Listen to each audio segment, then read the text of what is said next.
Listen, if you can take every one of your future readers on the journey that Cody has taken me of this buildup of 6 months of conversation around a book and around this character, around Abigail, and we're going to make every person who is never a horror fan a fan of Wicker Hill. Do I have tons of opinions about it? Do I still talk about it? Yes. The thing about this podcast is finding out the why when something you watch makes you go, oh, or yes, or screaming. Like, we want to know the emotions that come out of you.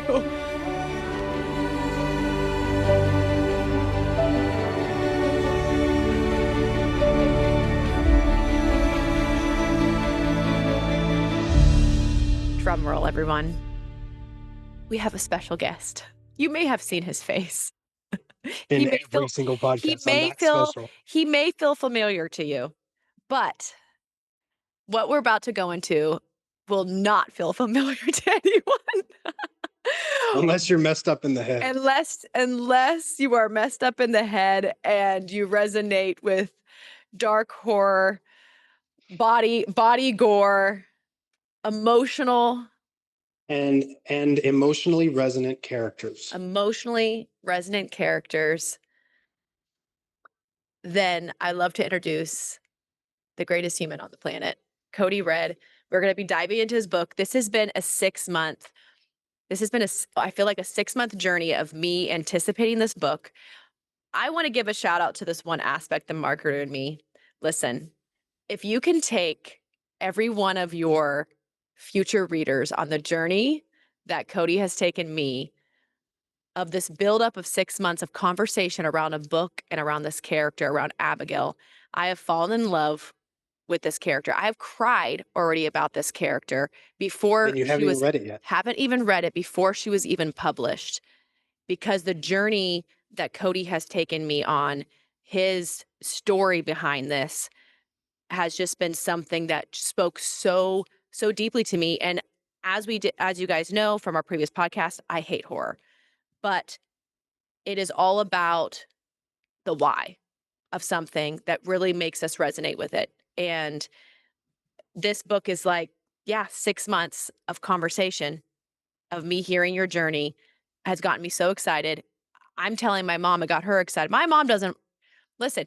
If you're talk about marketing, you're getting people that would never, ever, ever pick up this book on a shelf in a store. If I was going to Barnes and Noble, I would never go to the horror section. But because of how you have shared the story with me and shared how personal it means to you, I've become so invested in this and so invested in you and the story and it coming to fruition that we're here. And so I want all of you guys to love this book as much as I know I'm going to love it, because knowing the why behind it. And we're going to make every person who is never a horror fan a fan of Wicker Hill. You guys don't have to like horror. You guys don't have to like anything else, but you will love Wicker Hill after this podcast.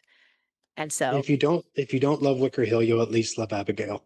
You'll love Abigail. And if you hate it, then we also love that too, because as Cody says, we got the emotion out of you. We made you feel something. I think Cody and I talked about this. There's a lot of stuff in there to make you feel something. Yes, it's not all good. No, but I think that's what art is. If we create art and create things that no longer make people feel the magic, feel the anxiety, feel the tension, feel the cringe, feel the questioning in our mind, was that okay? Then we have lost something. We have lost something in us. And so the thing about this podcast is finding out the why when something you watch makes you go, oh, or yes, or screaming. Like, we want to know the emotions that come out of you when you experience something you love. So Wicker Hill, go ahead. Cody, I'll let you say any thoughts you have before I jump into my questions. What you just said is a lot of the reason that shows like Game of Thrones were popular. The most popular Game of Thrones episode is known as the Red Wedding. And it's an episode where literally a pregnant woman gets stabbed in the womb and an entire family of innocent people get murdered and slaughtered mercilessly by their own allies. But the reason that's one of the most popular episodes of Game of Thrones, and the one that we all remember, if you've ever watched Game of Thrones, you remember the Red Wedding. I remember the Red Wedding. The reason you remember that is because it was uncomfortable. Yes. It's because it hurt. The same goes with The Walking Dead. When Negan showed up and he killed Glenn, a lot of people stopped watching the show because it was so visceral and their favorite character was dying in such a bad way, such a brutal way, that a lot of people stopped watching the show. And that's still a reaction, you Yes. know? Now, if you're bored with that, the writers didn't do their job. If you're switching off and never watching again, the writers probably did their job. I mean, Well, I was that the person. I stopped watching yeah, because it was too much for me. But do yep. I have tons of opinions about it? Do I still talk about it? Yes. And the point is, you want art is meant to get a conversation going. Whether it's the Right. conversation you're afraid to have in your head, you want to have in your head, you wish you could have in your head, or the one you're going to have with someone else to argue about why you think it should be a certain way or why they should love it, that is the point of art. It is to start a conversation. And if we create art that no longer starts a conversation to move us, then I think that's something we should, And I think that's why video games, books, movies, and TV are so important, is because when you paint a picture, it can be beautiful, it can have character to it, but what a narrative has with like a video game or a movie or a TV show or a book, what a narrative has is it has characters experiencing things. And I think that's why narrative experiences and narrative art are so important and imperative, especially when you need to tell a story, because the characters, if you love the characters so much that you go, oh, I wish they didn't have to go through this, or you hate a Mhm. character so much that you say, oh, I just wish he would die, or I wish he'd blow up, or Yes. whatever, Yes.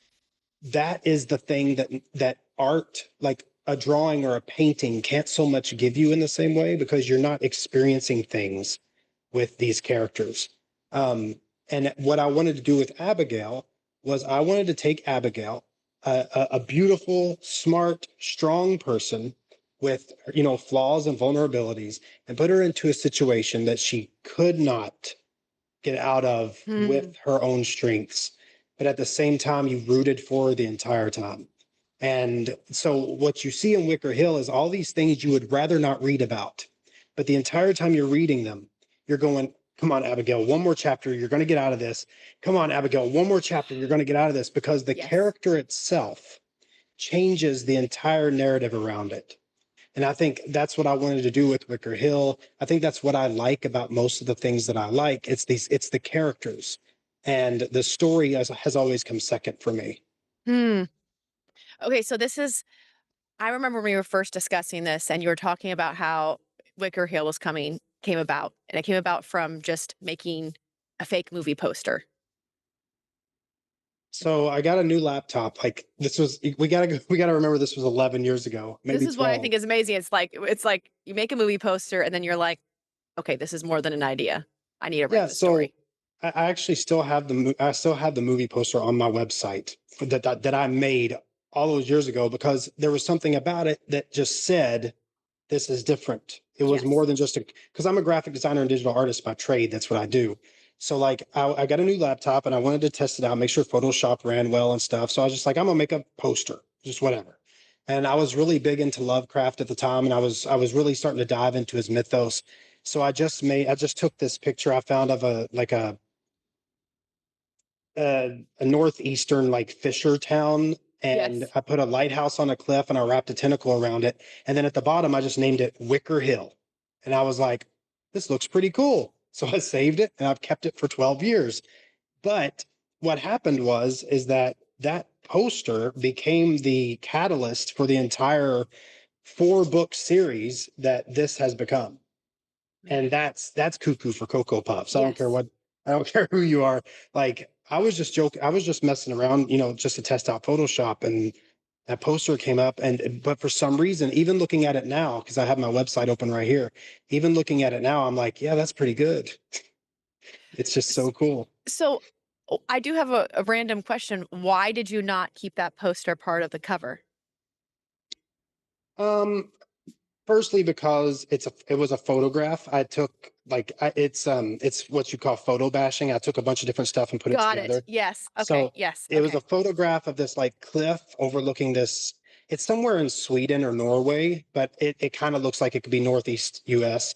Um, but like the cliff was really tall, and I cut the cliff in half and I put a lighthouse on it. And the lighthouse on the cliff is still like a major part of the story. Oh, I know. So That's what we've even talked to about. this That's why I point. was curious. Yes. So the fact that that lighthouse has been the central point ever since that poster, and now it's one of the primary locations in the entire novel, the entire series, really, over the course of it, is kind of crazy. Like it's crazy that that poster has made it this far in some small point. Well, okay, so I realize I actually have never asked this question, and I'm so glad we discussed this because I don't remember you actually ever telling me the history behind the name Wicker Hill, and when you came up with that name, why you stuck with So it, didn't want to go with another, or was it always this one, or was there other ones that you were playing around with? so I'll be honest, the hill part came from the poster I made. There was Okay. a hill with a lighthouse on it. So I Yes. said, that's a hill. That makes sense. I love your simplicity sometimes too. Sometimes it makes me so happy. You're like, Hill, it's yes. But Wicker, my grandmother had a room. Oh, wow. My she's my granny. I don't call her grandmother. She's my granny. My granny had this room in her house, and even after she moved, she still had it. Like no matter where she went, she always had this room that had wicker furniture in it. You know, like white Yes. wicker Oh, no. basket So furniture. did mine, my Nana. She loved wicker furniture. And for some reason, I just thought Wicker. Wow. So it was just Wicker Hill. Like and then I realized like as the story started to progress and it became like a kind of cult based antagonist, I realized that a cult kind of works like Wicker, where it's Yes. like it's brittle by itself, but the more that you put together, the stronger it gets. And I Yes. was like, and then Oh my that became gosh. like then that created lore going all the way back to like the Salem witch trials, which the story takes place in Massachusetts. But I've got lore going all the way back to the Salem witch trials, where the city of Wicker Hill was founded by a sorcerer named Edmure Wicker to In protect re- witches. wait, No, in no, real just for the story, Oh for my the god, story purposes. I was like, I'm gonna go research this right now. This is good. So in my story, all the way back in the Salem witch trials, Edmure Wicker founded the town of Wicker Hill to protect Okay. witches during the Salem witch trials. Okay. But there is a real life instance here. I actually saw, and this was just completely random. So I never see my last name anywhere, my real last Yes. name, Red. I never see it anywhere for any reason. So I was just looking up things because I've told you about the coincidences before, and we'll probably go over them here. But I found one particular coincidence. I don't believe in coincidence, um, concerning Wicker Hill and witches and my name. So apparently there was a woman who was hanged for being a witch in the Salem witch trials, and her last name was Red, spelled the same way as mine and everything. This is a name I never see. I never see anybody named Red. So the fact that there was a witch burned or not burned, they didn't burn. They did that in England and Europe. They didn't do it here. But hung for being hanged for being a witch during the Salem witch trials, and she shared my last name. I was like, okay, that's kind of weird and cool. But it's just another one of those things that ties into it all, and it's just cuckoo. I think I'm going to say cuckoo a lot today. It seems to be my word. Okay. I think I just want to say I feel like there's something strangely connected about this book that I feel connected to and I feel connected to with you because you're writing this story about this girl who also is my sister's name, which has always Mm, thrown me off, which I did not know. which you did not know. And then I also grew up in a cult, but my family side of my mother's side, I believe, I did research all the way back to the Salem rich witch trials, and her family were part they worked alongside they were the sheriff in the town where the witch trials were happening, Mm, and they were part of executing some of the trials. So this is so weird to me because now I'm like, because I have the documents of the girl that was, right. and it's just like, It's just crazy, man. and I'm then we telling you. meet each other, and it's like, it's almost now I'm like, what is our, There's we met, there's something we keep meeting throughout there's life. yes. We keep meeting. Yeah, which is kind of a motif of the entire series, the entire Wicker anthology. The entire series is kind of this meeting through time and space, like soulmates type thing. And I'm not Well, talking like romantic soulmates. I mean, like anybody no, can be a soulmate. no, it's this media, and this is where I feel this connection to it, but it's not just me, it's the character Abigail. The fact that Yeah. I'm literally getting goosebumps right now.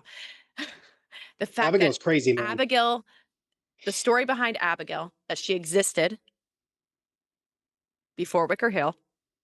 Yep. And So the, this is where I was like, I'm like, I'm listening to compare like how I feel so connected to it. I feel like somehow it's the ego. I'm putting myself in the story. I'm like, I was in the story without even knowing we it. all do that. We all do that, which is what makes it such a good story. The fact that the fact that my human brain is dying to find some part of where I fit in the story shows you have done your job.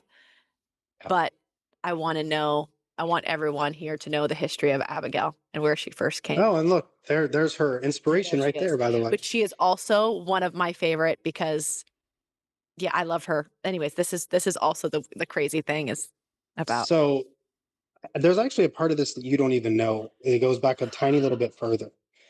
So at the time that the time that Abigail came into existence, which was before the poster, which was before Wicker Hill, I was obsessed with The Witcher. Like The Witcher, The Last Wish by Andrzej Sapkowski is one of my favorite novels of all time. I read it while my little brother was being born in the waiting room, and I think I read it 3 more times that same year.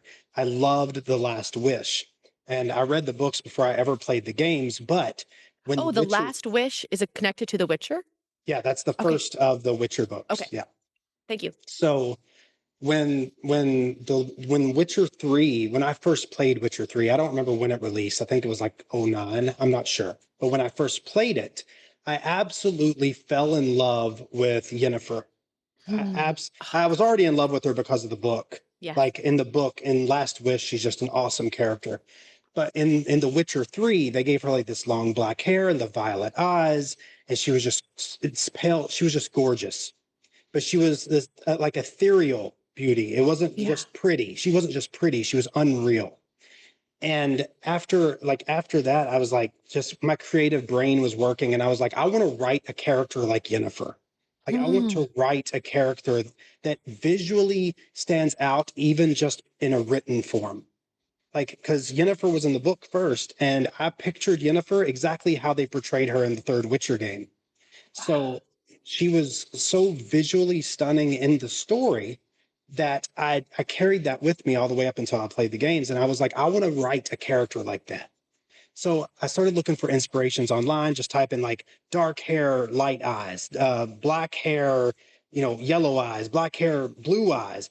And then I see Alexandra Daddario for the first time. First time I'd ever seen a picture of her. I'd never seen any of her movies at that point. I think the only thing she'd even played in up until that point was the Percy Jackson movies. But I'd Oh never yeah, watched I any of love her those. stuff. I didn't even know who she was. But when I saw a picture of her, I stopped in my tracks. Like my fingers off the keyboard just like and my first thought was I could write 1,000 novels about how beautiful this woman is. And literally, literally like that day Abigail was born. And it was all just because of the way Alexandra Daddario didn't just look pretty. She's not doesn't just look. I mean, she plays a witch in Mayfair Witches for a reason. She's got a very ethereal look that is almost unrealistic. She's Yes. unrealistically pretty. And what happened was is like I saw that and I was like, I could write 1,000 stories about this girl, not just because she's pretty. Like we're not just talking like Psalms from the Bible where it's like, writing an entire book about how gorgeous you are, but it's like there was something about the way she looked that could elicit storytelling. Like there was inspiration in the way she looked. And Abigail was born.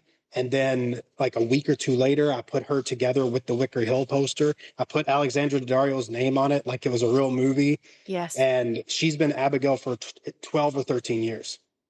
Well, I'm excited because I believe, speaking in the now, of when we get to sit down with Abigail or Alexandra Alexandria. Daddario. Yes, I do that too. Alexandria. Don't I know. don't don't feel bad. I do that too. I'm like, I just, yeah. When we get to sit down with Alexandra Dario, I need to figure out also how to say her name properly, and I'll be ready for that moment. So just so Mhm. you know, girl, if you see Yeah. this, I will make sure I have your name correctly pronounced.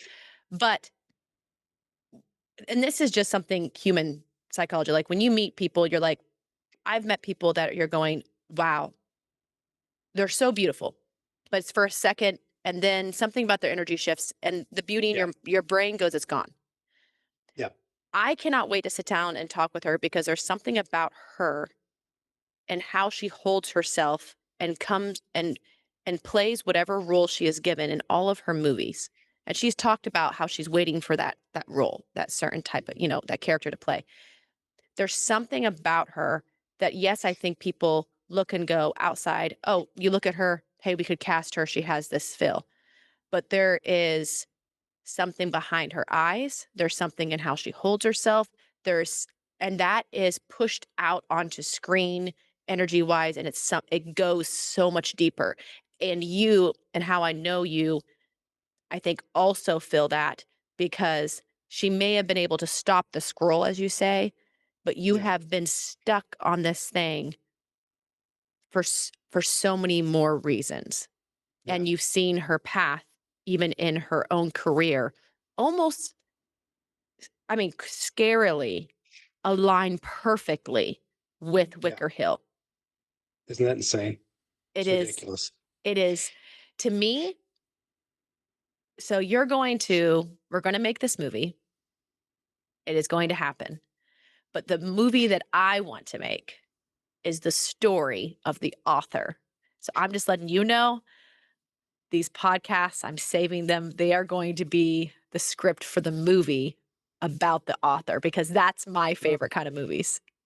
So, well, I mean, honestly, with with all of the coincidences that yes. have occurred with Wicker Hill, like even if I'll just run them down really quick. Let's see, what is it? What was the first one? Um, so the second book in the series is called The Morgue, Yeah. um, where she wakes up in a morgue. There's literally a scene in Baywatch where she is hiding in a morgue drawer. Yes. So there's that one. That's a tiny one. Like that's one of the Tiny. tiny ones. Yes. Let's see. She plays in a movie with Tyler Hoechlin, who I have always wanted to play her twin brother, Asher, in the Wicker Hill movie. Yes. She has played on White Lotus, which is a show that Theo James also played on. Oh, these are Theo all my favorite James actors. Theo James is the actor that I've always had pegged to play um, Tommy Calloway, named after our friend Bobby, by the Yes. way. Um, so let's see, there's those. Let's see, what else? She's the descendant, the character of Abigail is the descendant of witches. She plays a witch on the show Mayfair Witches. Yes. Um, she plays on a show called What We Do in the Darkness, or We Call the Darkness, something like that, which is literally the entire like narrative arc of the Wicker anthology. It's like, and dude, But there's these like a were all thousand more. written, but these were all of this the story was already coming to life before you even knew any of this Yeah. existed. And Yeah, that's what's so I didn't even know who she was no, really.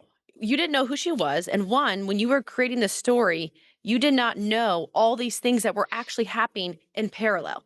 You're writing the, Right. you're creating the story in your mind. This has been 11 years in the making. Her career has been trailing along. Find these patterns and it's you didn't even know it. You didn't even know it. And that's where it's like I think is so beautiful because for you you've always talked about your, just how your stories have evolved from the basic your love of Lovecraft horror. How you've gotten into like that's been something so much about so much part of your writing. But when did that horror become something like profoundly personal to you and that you put that into this book? Like how did Lovecraft, how did these things intertwine? Was So that was definitely my divorce from my first wife. Um, the Abigail in that story got a lot from that relationship. yeah. Abigail's multiple sclerosis comes from my ex-wife. She had multiple sclerosis, and I saw how Hmm. terrible and horrible and terrifying it was to just be walking and all of a sudden your leg just stops. You know, you look completely normal, but you don't have full, you never know when it's just going to give out, when your hand is going to force you to drop something you're holding fine. Abigail's MS, which she has in the story, that was completely from my ex-wife, because seeing, like we talked about on the horror podcast, it's like that loss of control, that Yeah. loss of self. MS was definitely that, because she wasn't sick. Her body was fighting itself. Like Yes. that's what MS is. It's a neurological disorder.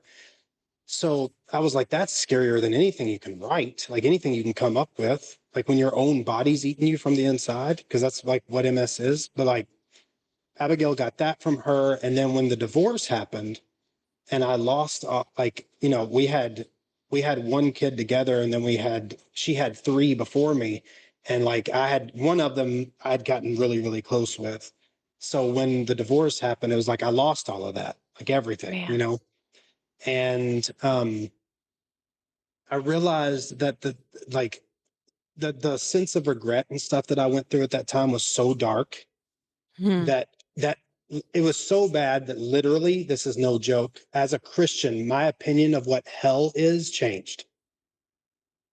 I no longer believed hell was a place of fire and brimstone and all that with devils and pitchforks.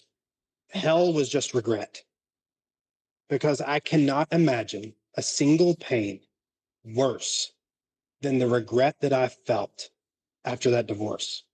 Not because of what happened between me and her, but because of like the loss of what I had lost, like the regret that had happened and I lost what I lost, like the kids and stuff like that. So sitting in that darkness, that was the closest I've ever been to feeling like God, it was indifferent. Well, And hmm. that darkness was that, like, when I look back on that time, all I remember was a black room Yeah. with no light other than the television screen. Like all I see is black when I look back on that. Yeah. And that level of regret changed everything. Every single thing I've always been taught of hell. It changed every single opinion I ever had of hell and the afterlife, because I said nothing can ever be worse than this feeling right here. So what I did was is I started writing that into a physical horror, like a psychological horror, where it's like, trust me, when you feel real grief or you feel real regret, you'll be better at writing horror than anybody who's ever been scared of something. Like fear is nothing compared to grief or regret. Well, because we've talked about like your love. We've talked about Lovecraft and just the characters and what true horror is to you is this indifference, with the gods. But then Yeah. this is something we've discussed about this start to go into the psychological horror, the tragedy that you felt in your life. Those like talked about the familiar bonds and how that horror became something like, dude, like profoundly personal. It was no, and like you said right now is so perfectly describes it. When you've been through something, no one can write horror better than someone who has been through the psychological horror. And I think there's so many aspects to pain, all these things. It can be physical, it can be psychological. Um, both are terrifying. But Yeah. and then when you And see someone, like you said, even when you see her go through the body, and I don't know if this would be, and you would have to tell me as a writer of horror, but even what your ex-wife went through, in a sense, the that's body horror, like the pain, the dysfunction, the body, like she's feeling yeah, some type of that trap. Well, horror is feeling trapped, whether it's trapped in yeah, your mind, trapped in your body, trapped in a physical space, that yeah. loss of control. And so when we as humans feel the loss of control over our own mind, our own soul, you know, our own And I, fate. I never thought about this until what you just said, but I think my love of body horror, and when I say love, I mean my appreciation. It's not Yep. that I love watching people get ripped up. It's like You my understand appreciation it. of it. You Yes. understand it. You I have a think, reverence for it. You literally understand it, and that is, anyways. Keep yes. going. It's a total And difference. Then I think part of that may come from the fact that I have body dysmorphia that I've never dealt with. Hmm. If you notice, I always wear a hoodie. Yes, Always. I live in Thailand. It's fucking hot all the time, I yes, but I always wear a hoodie. And it's because even after I lost that 100 pounds, because I lost 100 pounds man. along, a few years ago. I don't keep, I'm terrible with time and distance. but it was some time ago. Even after that, I was still terrified to be seen. And I think it's right there along with, because my body dysmorphia is not anything I've ever been diagnosed with. It's not anything that I've ever admitted that I had, but I believe I do, just because I Yes. hate the way I look, no matter how good I look, you know? And you look So good. So that's such a yeah, I do. sad thing. You do. But Even so though I've only I ever seen you. right. But so like I think the body dysmorphia plays into it. My cat is fighting with a lizard right now. We got I these love little it. lizards. We got these little lizards in Thailand. They're called jingjoks. That's what they're called. Anyway, I love I this. don't want her to kill it, but she's probably Oh. going to. Um, natural selection, all that Yes, stuff. I was like, if Anyway, you need to say the lizard, we can do a pause. no, the lizard needs to decide. I think it's already too far gone. Oh But this no. is body horror. This is body horror. I'm looking at it right now. Oh Anyway, my gosh. I think the body dysmorphia plays into my love of horror as much as like seeing my ex-wife with Mm, the MS, because in a lot of the ways it's the same thing. It's obviously not the same thing, but in a lot of the ways psychologically it is, where it's like yes. you don't have control over your body, or your view of your body is different from what everybody else sees. And it's it's a lot of the reason that Abigail, all the way through the story, like she is willfully strong. She's a very strong character willfully, but her body says no. No, no, no. You're walking with a cane. You can't go upstairs without trying. You know, you can't run. You can't fight. You are stuck in a cage, essentially, which is what MS is really. It's your body Yes. saying no. And it's what, I mean, that's what body dysmorphia is. I don't like to go to the beach because my body says no. So it's Mm, like, I do like to go to the beach. I just don't like to go be seen at the beach. But, yes. I'll buy you a but private beach someday. oh, okay. I'll be there for, oh yeah, she got it. Oh, she's Oh. eating it. She's, yep. How relevant is that? Anyway, um, it's very tight. He was only like that big. But like that body dysmorphia, that body horror, it plays a part in I think every horror, because you know you have the people who can't run as fast, they end up dying the quickest or whatever. But yeah, definitely that the divorce was definitely where the horror came from, and then the relationship with Abigail and Asher was a product of me trying to heal that divide, Hmm. because Asher was never actually going to even be a character. Wow. Abigail never even had a brother when the story first started being made. And then I realized after the divorce, I was like, I can't put her through all of this without some sort of crutch, like not a physical crutch, but a provoke, you know, a theoretical crutch. She needed somebody to fall back on. So Asher is literally my self insert, because I wanted to be that crutch for her, because I knew the shit she was going to go through. Yes. So Asher was created as an answer to a problem, because I didn't want the reader to go, well, she's just got no chance. Asher gives you that hope. And that's what Asher is in that story. It's hope and So are love you so and you're all of that. Asher. He acts like me. He's sarcastic and incredibly handsome. So,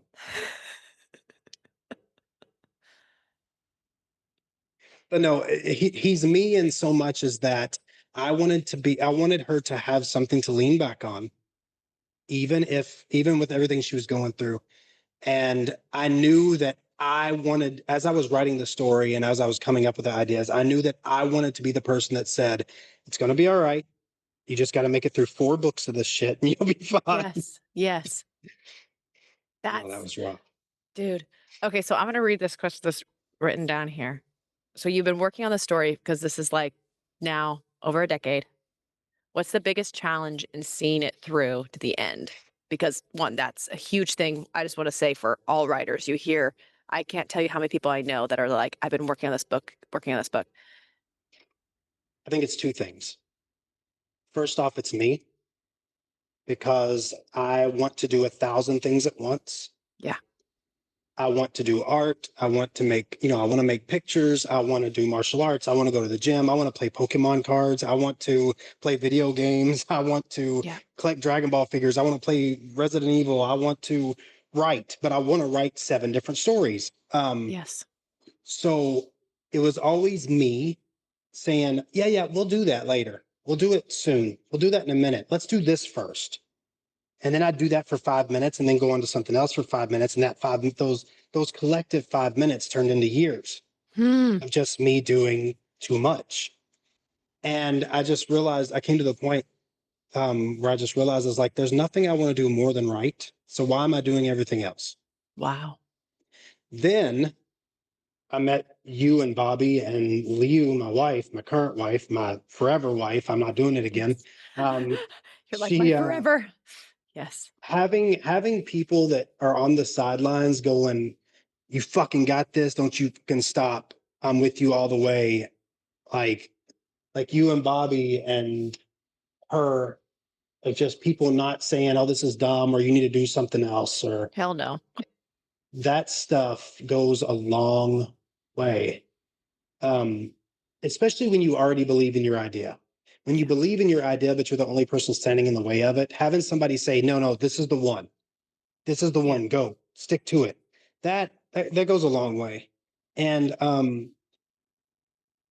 also like with self-publishing being a lot more prominent, because if I'd written 10, 15 years ago, I never could have gotten Wicker Hill published because no publisher would have ever published what's in that book. But self-publishing allowed me to do it myself. Hmm. Now, when I did self-publish, that means I wrote everything, I formatted everything, I edited everything, I did the front, back, and side cover, all of it. All of this is me. Everything. Formatting, writing, editing, the publishing part, the marketing part, which I'm not very good at, but Oh, you're doing all of great. You it, got me hooked. One person at a time. That's all it takes. all of it was me. I couldn't do that 10 years ago. 10 years ago, I would have had to have sent out letters, try to find a publisher. I would have got denied 100 times. Now I just do it all. I make it look good. It's got to be professional. I want it to look like a professionally published book. I mean, I even created my own publishing stamp, Dude, Marrow I House, know. Marrow House Publishing. There it Oh, is. yeah. And I've been helping other people publish their books. I've already had 2 clients so far. So uh, because it's a hassle. All of that's a hassle. All of it. Even self-publishing, it's a pain in the ass. So I'm just Yes. trying to help people like, dude, don't worry, I'll take care of everything. Just write your book and sit back and relax and we'll get this done. And Yeah, that you've been was through some huge challenges with this, like some huge ones. Like, I mean, it's just been, I've watched, and well, the crazy thing is when I got this book, I was like, and just seeing how it's formatted, perfectly done, I'm like, oh my God, this is, because I've seen self-published books before, like, and it was like, yeah, okay, that feels very self-published, you know, right. but it is like the detail, the way, I mean, just even the way it is formatted, which I love. I Yeah, think I I followed industry standard down to a T. I made like sure to it. follow industry standard. It is amazing, like, it's just and also the smell, we talked about the smell, it just Oh smells yeah, it so good. smells. The smell of But a this fresh book. book, but this book is everything I wanted it to be. The story is everything I wanted it to be. Abigail is everything I wanted her to be. Had this gone through a publisher, Yeah, that there would be it would be this long. First off, yeah, it would be half as long. They would tell me some things weren't allowed. They would tell me some things didn't need to be in there, and I don't believe in that with art. I just don't believe in it. Any art, like yeah, I don't believe. I'm not saying editors are bad. Editors are obviously good, but too many of them, especially the ones that work for big publishers, want to change your direction. They want to change yeah, your view, your vision. They want to change your vision. I, I'm not willing to move on my vision. no. Um, my vision's all I have. Hmm, Like, so, and I've told you before, if Alexandra Daddario can't play Abigail, we don't make the movie. yeah. Like It becomes the that, best it becomes the yeah. greatest The greatest never was. the The great greatest, what would no, have the been? greatest books, it's just gonna become the freaking greatest books until she plays it The greatest book for 18 plus only. for But 18 plus um, only. yeah. But I'm not willing to move on my vision, and I don't believe artists should. So as I see so many people online that's like, you need to write like this, you need to write like this, you don't need to do this, and I'm like, shut up, man. Like, So, for other people, like, do you think what's kept you from abandoning it and you did mention, just the people in your life, I'm grateful to be one of the names in there because I'm so seeing knowing you and seeing this, but also it's been so inspiring to me because there's no other person I honestly would love to encourage. Like, I was so excited about getting this book. Like, and that's where I say, I'm like, as a marketer, I'm like, damn, you did your job better than I've ever seen anyone do just with getting me hooked. But it was because you Well, I mean, cared. you heard about it every single day. So, Yes, I but mean, that's the point. If the point is you talked about it. So many people, and if I could give any advice, so many people want to create something in the shadows, create something quietly, privately. And then because they fear the rejection so much of it, because it means so much to them, they want to throw one post out on Instagram quickly so they can say, I did it. yeah, Everyone rejected it. It confirmed what I thought. But the thing is, you took over a decade to care about this. How can someone who's never met you and never had the opportunity to meet Abigail fall in love with her in one post? You spent years in your own psychological horror yeah, creating this. And what you did for me in 6 months was you let me in. And if I could encourage any creatives out there, I know it's scary, but for someone who has been on the other side of this journey, it has been weirdly healing. I'm trying not going to get emotional. It's been weirdly healing to see someone's creative journey and they let you in.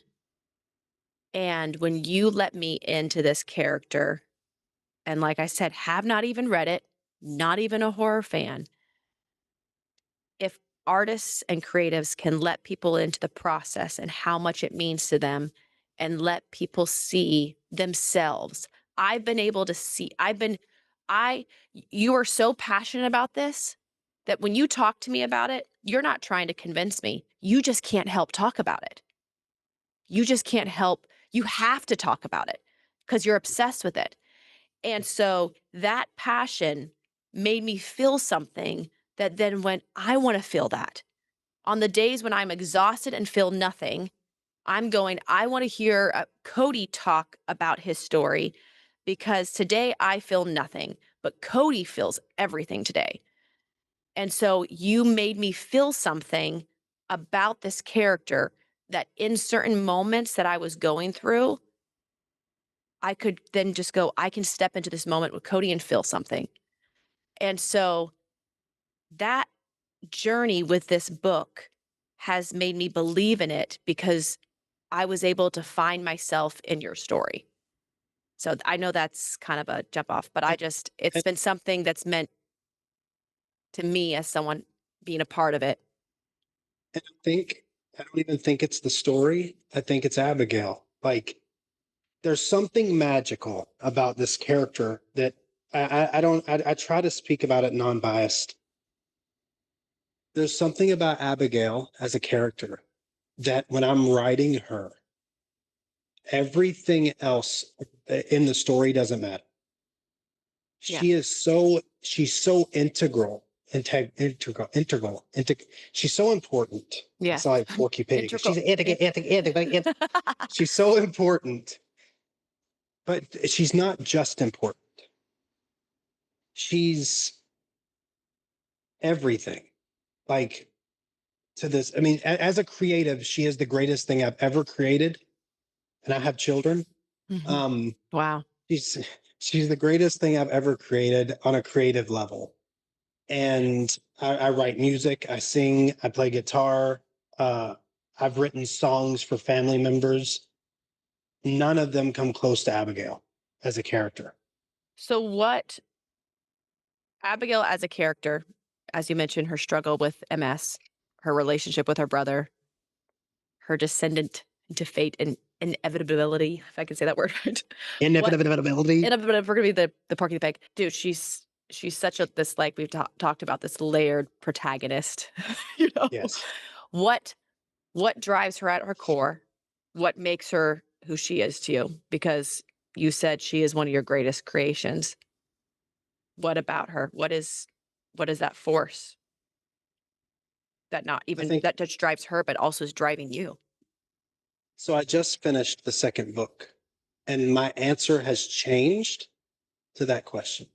Mm, So originally, when I was writing Wicker Hill, it was very obvious that what drove her was a sense of curiosity, a sense of not accepting no for an answer when she knew something was wrong, yeah. which is something we all need to do in the world right now because there's too many people who tell us that what is yes and what is no, and then we just have to accept it.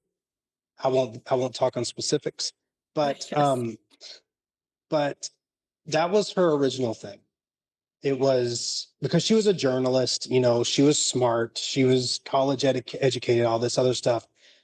But in the beginning, that's what it was. It was that need for truth, Hmm.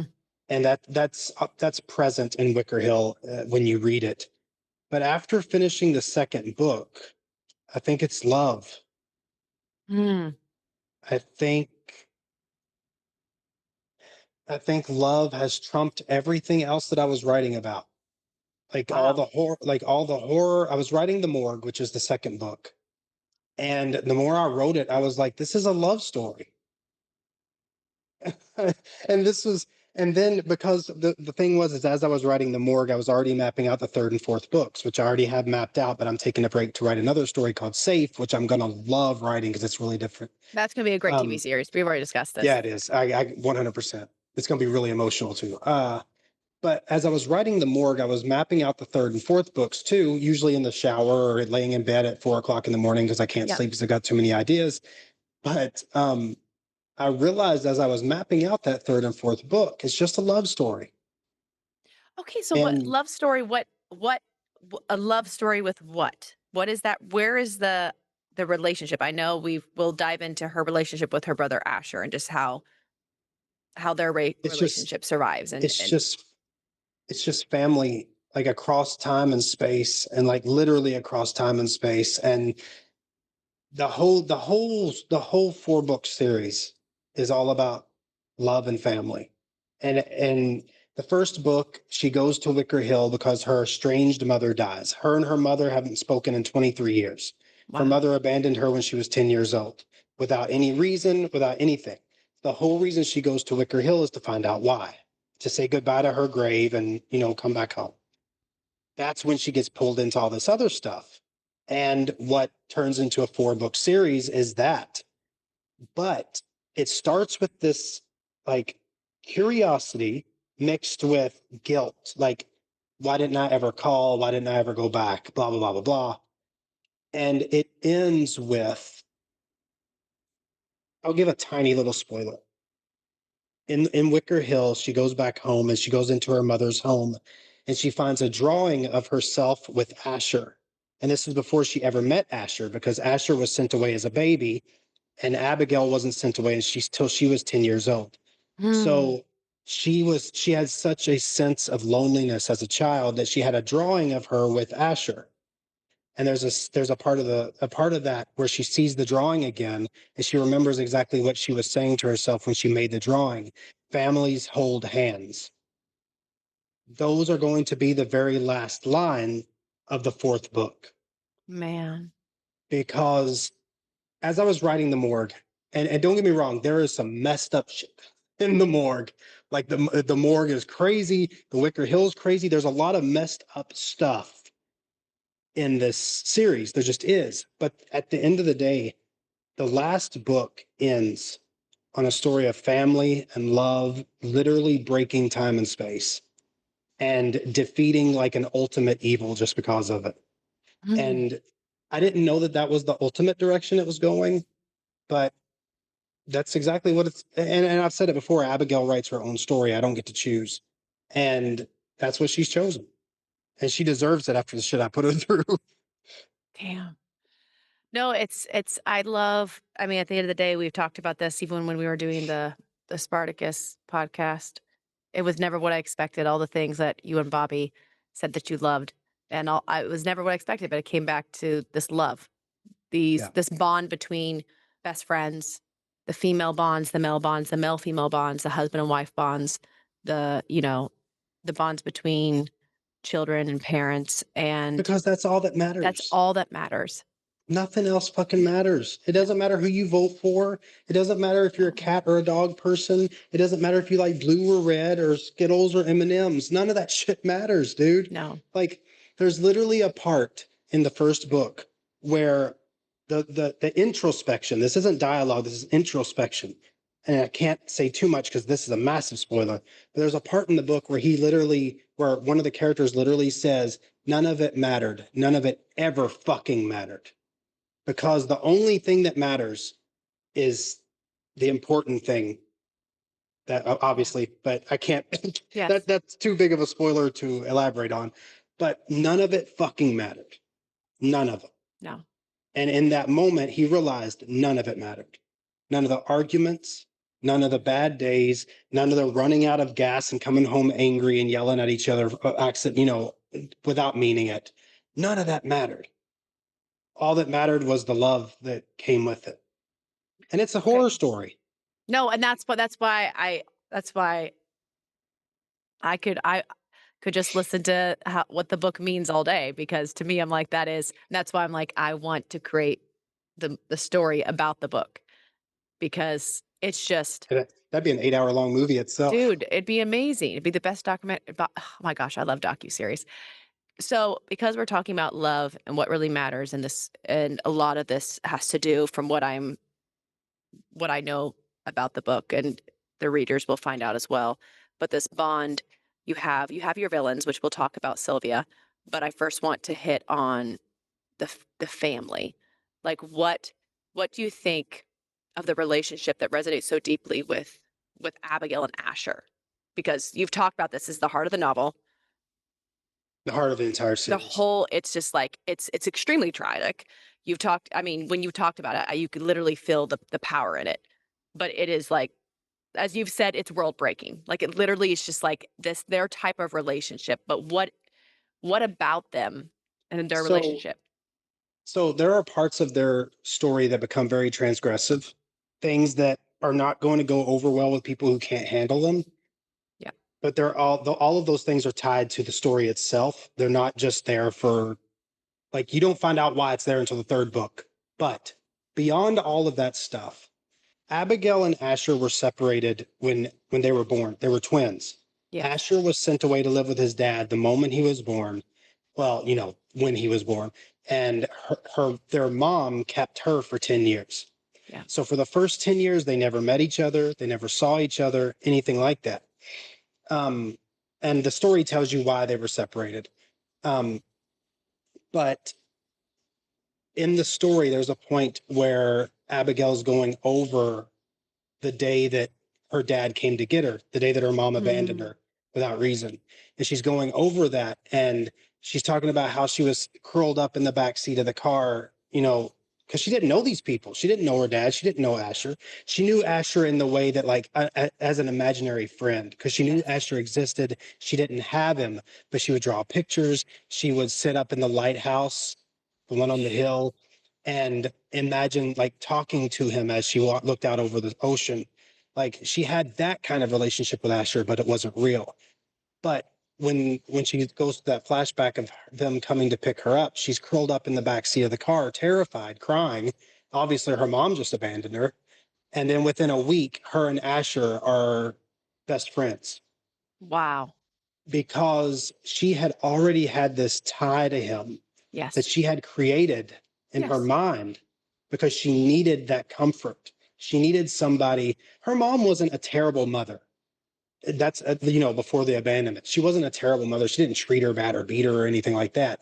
But she was still a child who had felt nothing but abandonment. She lost her brother. She lost her dad. She never met either one of them. So when she finally met Asher, that relationship already existed in a lot of ways, Hmm. because she had built it. Yeah. She had built her perception of him as this thing that she immediately always went towards for comfort. It's like the So when child with the imaginary friend that they create in their mind to give them a place to escape to, but except this Yep. one actually is somewhere out there that she can't touch or feel but knows Right. exists. And Yep. so it is, in a sense, Ash, like you've talked about before, Asher really is a symbol of hope from the time she was very young. He was that Yes. light inside her head that kept her going, knowing that he is somewhere out there, that Well, he is real. even his name I chose for a specific reason. So ash is something that's very brittle and can just fade away. Like if you put Yeah. ash in between your fingers, it just goes away. It's Yeah. like almost like where did it even go? So for her, there's other meanings to the name too, but the ash part, because she calls him Ash, that's his nickname. Yes. The ash part is because for 10 years he was just that. He was just Yeah. dust in her mind. Hmm. So when they finally met, they went to the same school, they lived together. They after they grew up and left college, they moved in together. They are just soulmates. They're Yes. just that's just what they are. And I mean there's magic to do with it too, but that's not even really relevant to the story directly so much as it is just a part of it because they are descendants of a witch from Salem witch trials a long time ago. They're not really relevant to their story, but there's some tiny little bit of magic there, tiny little Yes. bit that just says these two people are supposed to be close forever. Mm. And God, I love those two characters, man. love, I love those two characters. Asher, Asher's great, especially considering that he didn't even exist until a few years ago. This is what. Okay, so talked about the love aspect. Okay, which I actually, this is one area you and I haven't discussed a lot. So I'm very curious with Sylvia. Mm. She's she's a villain, but she's also Abigail's mentor. And you talked about Yeah. her being this cult, like she's such a true believer. She sacrifices her own daughter. She believes in what she is doing. What about her was so compelling to write? And also I'm kind of curious of like, how did she come into the story? Because you've talked about this relationship of Abigail and Asher, which I very clearly understand everything about Abigail, but I don't know much about Sylvia. Sylvia is an enigma, Okay. that's for sure. Like, So, why does she have to be here? Like, I'm like, why? What about her? Did you like? Did you love writing? But this is also, I'm just like, wait, why is she? I mean, so everyone one of has a my villain, but I thought the mom was the villain. So this is where now I'm like, wow, okay. oh no, no, I can't say anything about that because that's spoilers. No, But I I'm know, I trying to know, I think, know. No, I know. So trying to think about how much. we'll just talk about how you like to write her. What about her was so compelling to write? And Okay, that I can what do answer. you want the readers to know a little bit about Sylvia and what was so So terrifying about her? Sylvia is so much fun to write just because Sylvia was a character that was created again from seeing an actress. Yeah. This one was Tilda Swinton, who played in Lion, Witch, and Wardrobe. Constantine, Lion, Witch, and the Wardrobe. Yes, she played as the I can't remember the name, but she played in the Marvel movies. She's an amazing actress. Oh, she's She has amazing. she has a crazy surreal look to her. She's another ethereal beauty, but she's so I don't want to say weird in a bad way. She's alien almost in the way that she looks. And I was like, dude, I can just read this character right off of her. Like Yes. Sylvia is Tilda Swinton, like Yep. as almost as much as Abigail is Alexandra Daddario. But she's so much fun to write because, and I didn't realize this until recently. She is, and this will make sense to the Star Wars fans. She is the Chancellor Palpatine to Abigail's Anakin Skywalker. Oh, And what I wow. mean by that is she's the bad guy, but she's also trying to lead the good guy, which is Abigail, into her belief. Hmm. So she's not actively attacking Abigail. She's not stabbing Abigail. She's not throwing her off of a cliff. She's not threatening to kill her. She's just there to say, Abigail, I'm right here to make sure that you don't stumble on your path. But what that path is, as far as Sylvia is concerned, is that inevitable fate that she wants Abigail to end up doing, like getting to. So Sylvia, until the like last until like the third act of the story, Sylvia doesn't come across as a bad person. Oh, fascinating. She's witty. She has like a dry sense of humor. She's smart. The way that she's written is that she's like has porcelain skin and eyes that like tremble like the sea, and eyes that change color depending on her mood. She's very, you can tell she knows something, Yeah.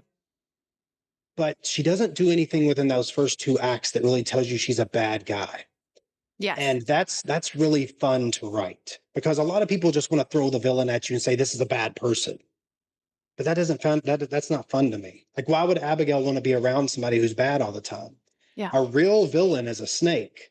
Yes. Like, oh, Abby, we're friends. Don't worry about it. No, come on, I'll show you the way you're supposed to go. I'll show you the way you're supposed to go. No, And it's then it's the it's the lies and the truth. A yeah, great villain is a lie and a truth. yes. And that's exactly what Sylvia is. And she's in the second book, like she has a much smaller role. No, she has a much less prominent role, as in that she's not seen as much, but her role is not smaller. But dude, the third book is going to be crazy. Sylvia's going to be so much fun in the third book. I cannot wait. I can't tell you that because that's spoilers. Because you've already so you have this book is written. We have the Mhm. morgue coming out next. Halloween. Halloween. Okay. Yep. So it'll be the greatest bundle of horror. Yep. I'm gonna do a bundle around Halloween time where you get both books. I don't know how much for, but I'll figure it out. Well, this is what I'm excited about, and we're gonna have a continued series of this because I have more questions. But one of our next episodes, and we're gonna be also bringing on some. We have some writers we'd like to join to this conversation, which I'm excited because I want to come back to Wicker Hill from your writer's perspective in our next episode and talk about, just storytelling, your storytelling, how you build a narrative, because there's so Yes. many aspects of this that I really want to dive in more to, that I think bringing on one of um one of our other members who I'm so excited because she is working on some movie scripts right now, and you and her both resonate with your love of Lord of the Rings and writing, and that's where she wanted to write. Was Tolkien was what made her want to write. And so I want to dive into not only the love of writing, but also come back to Wicker Hill with this and understand those how that has come right into this writing now. But Yeah. before we end, because I know we've talked about Alexandria Daddario, Tilda Swinton, what like who is there anyone else that comes to mind for roles so we can wrap it up Oh with yeah. some let's give Oh some yeah. Yeah. name drops of like your like let's do Yeah. some manifestation before we wrap. I want to Yeah. manifest the whole cast. Manifest Okay. the Whole cast. cast. Give me the cast. We've already talked Alexandra about when we're Dario. going to see each other. We're like, okay, Yeah. go ahead. Alexandra Daddario has to play Abigail Alden. Okay. There is no other option. I will accept no other option. All right. Algorithm, Um, go find Alexandria. by the way, Alexandra, we are going to call you Abigail. I'm sorry. Yes. I I call you I talk about Abigail more than I talk about my own wife. Okay, but I live with her, so I don't. Anyway, Yes. Alexandra has to play Abigail. Tyler Hoechlin from Teen Wolf, our Teen Wolf fans will know that name. Also played Superman, played Sephiroth in Final Fantasy VII Remake.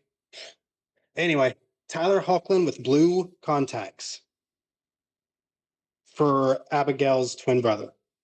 Oh, I did not realize he was going to be Asher. Yes, Oh shit. Tyler Hoechlin is Asher. Okay. If you give him like contacts like hers, because Yes. I've No, photoshopped no, it I to look, literally see their dude, they could be twins, 100%. okay, this is but Yeah, okay, but they also played in movie together. yes, they did. Yes. Hmm.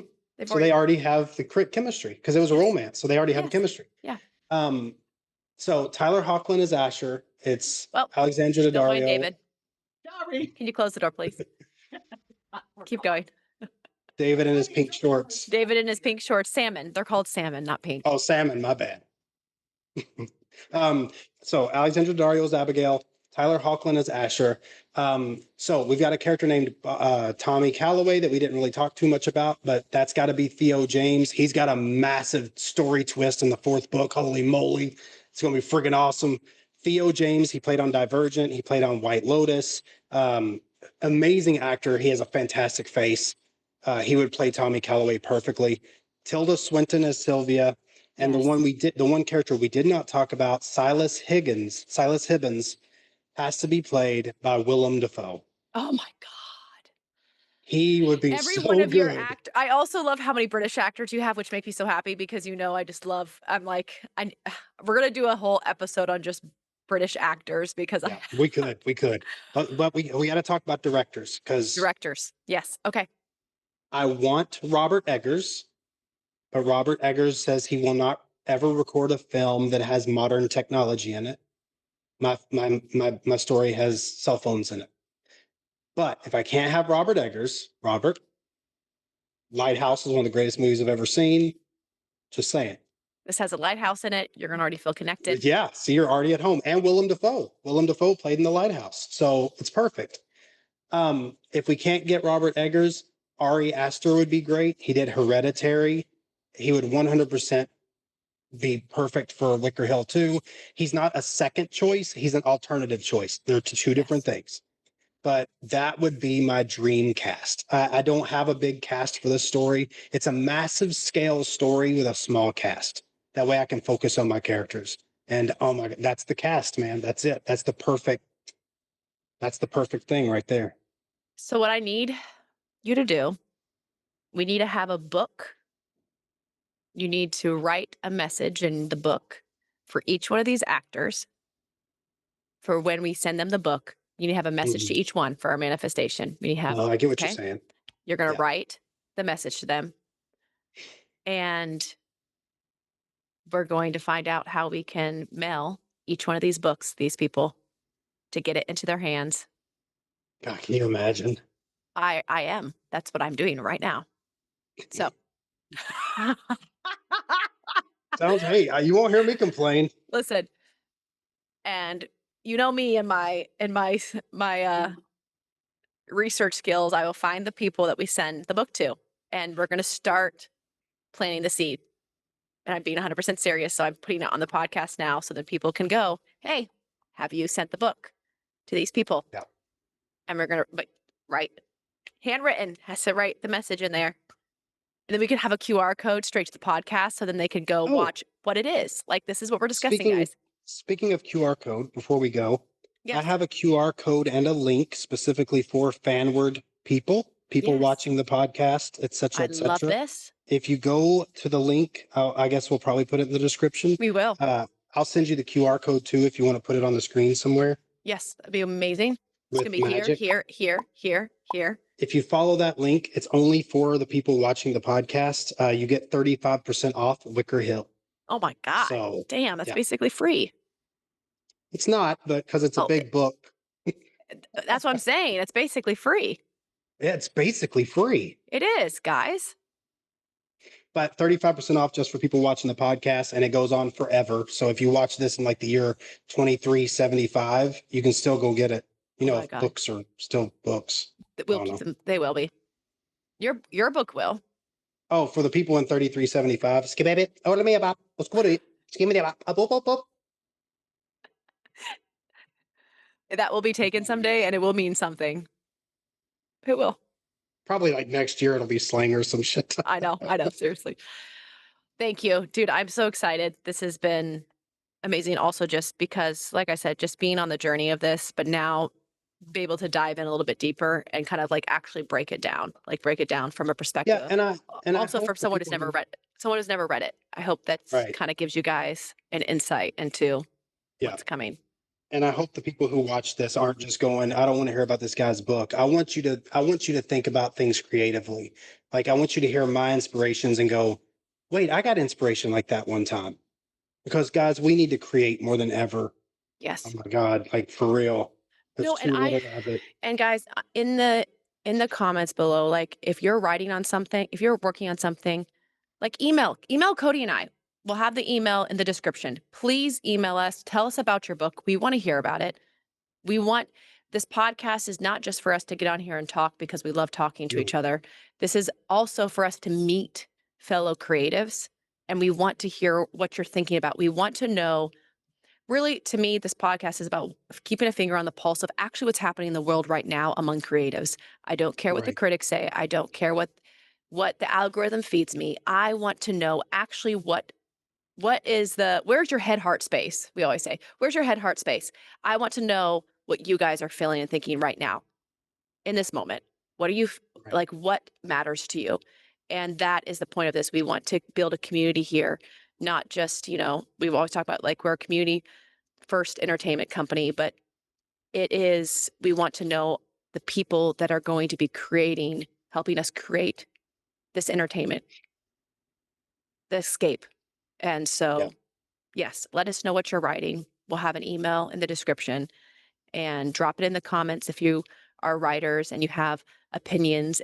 Tell us your favorite genres, what gets you excited, where do you escape into, and yeah, say hi to the writers, to the creatives. Yep. But yeah, thank you, Cody. And I'm so excited because next time we can dive in deeper, and I can't wait. Madeline Blue is giving a shout out right now. So she and I have been talking for months. She's been watching every podcast, and she's like, I'm like, girl, I got you. We're gonna get you on here. We're getting everything up. But I'm excited to get to this point where it's like we get to bring in some more writers, and we also have Yeah, dude. Huey Whitley in our group. His screenplays up, like he's won a competition. He's up for that for a screenplay. Like we have some amazing. We've already talked to Bobby Calloway. I have his book always on my desk. I And have we could always do a podcast with Bobby about writing as well, because we have Bobby's this is brilliant. we're oh my gosh, so many things but that's the foundation to everything. All great movies. We start with that. We start with the foundation of the story. And so you writers in the community mean so much to us because this is where we get to begin. We get to begin with each other, and I cannot wait. My dream, which will come to pass, is to make shows and movies from the very community to which we have grown and loved with each other. And Yeah. it starts here. So thank you Yep. guys. See you next time.